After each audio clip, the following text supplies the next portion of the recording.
The complicated question is, what do you do when something that you don't expect happens? So imagine you've had a 15-year-long marriage and you find lipstick on your husband's collar. Not once, but 3 times. And then you think, well, I thought I had him mapped, right? I thought we were both in the same game. I thought we were both going from point A to the same point B. I thought we had established a shared structure of interpretation, but I find that there's some aspect of his apparent behavior that's completely outside my scope of interpretation. What do? Well, you can choose to ignore that, right? It's easy to do that. Why would you ignore it? Because if you don't ignore it, you have to think, he's not who I thought he was. And that's really not a good thing to think, because people are really, really, really complicated. And if they're not who you think they are, you have no idea who they might be. And you also might think, well, maybe I'm not who I think I am, because after all, I got sucked into this situation. I thought I'd pretty much understood the world, and turns out that I certainly don't understand the opposite gender, and there's some indication that I really don't even understand myself, because fundamentally I'm so clueless. And then you might think, well, when did this start, this cluelessness? How long have I been blind? Well, do you really want to ask that question? Well, not generally, right? It's easier to keep the dragon in the closet, which is where it tends to live. What happens when you encounter something you don't expect? For a long time, psychologists thought that people learned fear, right? So your typical person, your typical lab rat, was a calm creature.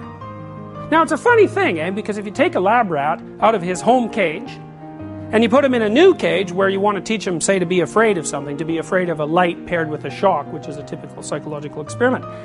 The funny thing about the rat is you got to let him calm down before he's normal. Well, except that you might think that the not calm rat is also the normal rat, right? You take the rat out of his cage and you put him in the new cage, and what does he do? He goes like this. Why? Well, he's a rat, right? Someone might eat him. So he's a bit nervous about being in this new situation. Rats do not like being in new situations. They don't like bright light. If you put them in a new situation that's brightly lit, they go right over to the corner because they think maybe cats won't find them. Rats are so afraid of cats that they never even have to meet a cat to be afraid of them. So you can take a rat that's never seen a cat in his life, and if you let him smell some cat odor or show him a cat, I'll tell you, if you show a cat, somewhere he doesn't expect it, he will run back to his burrow and scream for 24 hours. Now you imagine how scared you'd have to be to scream for 24 hours, especially given a rat only lives about a year. So that would be, for you, like screaming, that'd be like screaming for 3 months, right? So the rat runs back to his burrow, and he screams, and every other rat who hears him scream freezes, and they all stay like that for 24 hours till they sort of calm down. And then the first thing they do is they go back to the place where they saw the cat, and they start to map it out. So they do these things called corner runs, which is, so the rat wants to go back to this territory, he knows the territory might be a place where he gets food. Is the cat still there? Well, you might think, stay in the burrow, right? But then maybe you don't get something to eat. So the rat goes back to the place where the cat was, carefully, and then he hunches down, and he runs over part of it.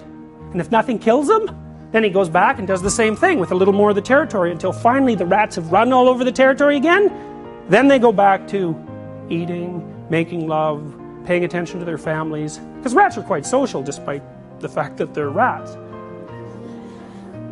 The rat's smart enough to go back to the scene of the crime, so to speak, right? It's not going to let the dragon that might be there grow. The rat knows that if something is terrifying, it should be investigated, not run away from. The question is, what do you encounter when you encounter something you don't expect? And so you say, well, you've got your spouse mapped out, right? But then they do something you don't expect, which hopefully happens fairly regularly, right? Because otherwise you get bored with them. They do something you don't expect, and you think, aha, who is that person precisely? And what that means is that what that means is that when you encounter something unexpected, you actually can't see what's there. Why? Because it's too complicated. You might have to spend a month talking to your spouse to figure out just exactly why they have that particular peculiar opinion. You have to explore and dig to find out how they map the world. If you encounter something unexpected, the first thing you see is not the world. The first thing you see is just a sense of discomfort and fear combined with some latent curiosity that the world is not the way you thought it was. Now, how do you find out what the world is actually like?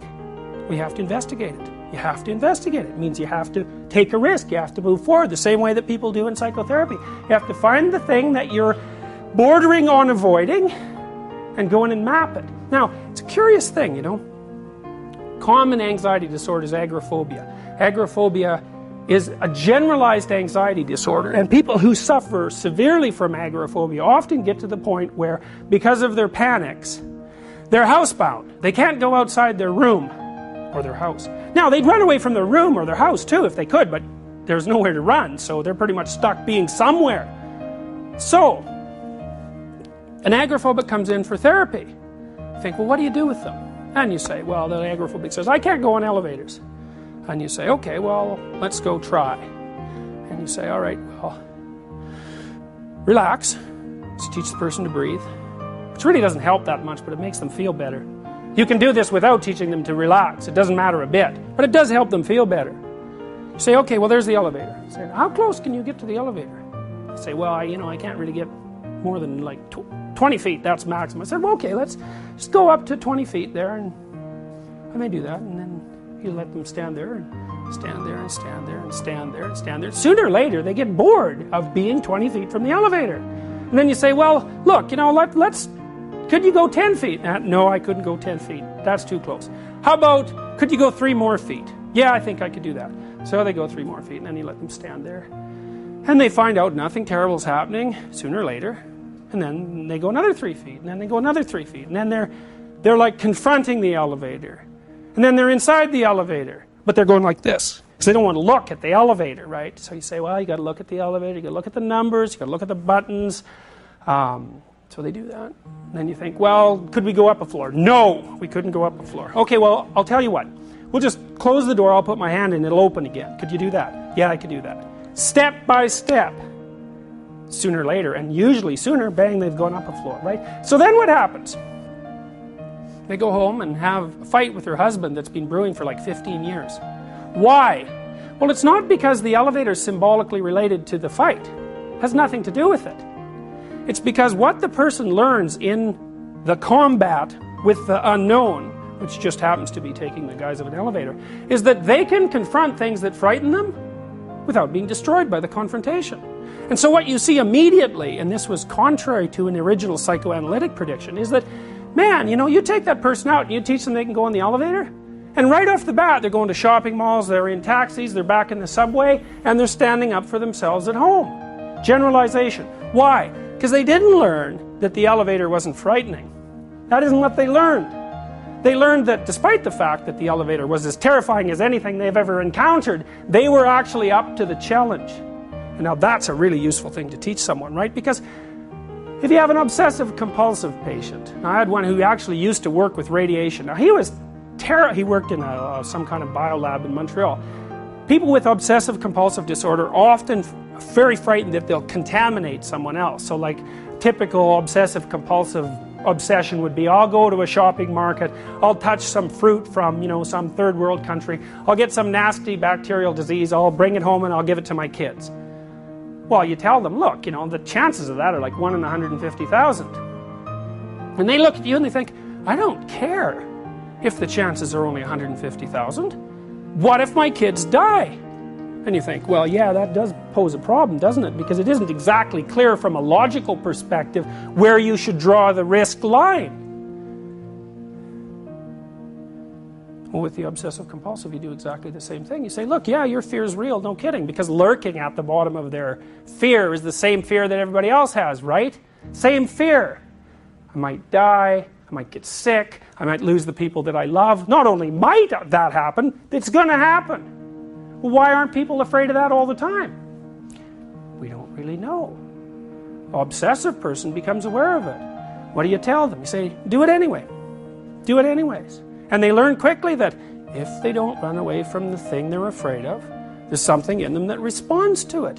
They learn that the fear is not larger than they are.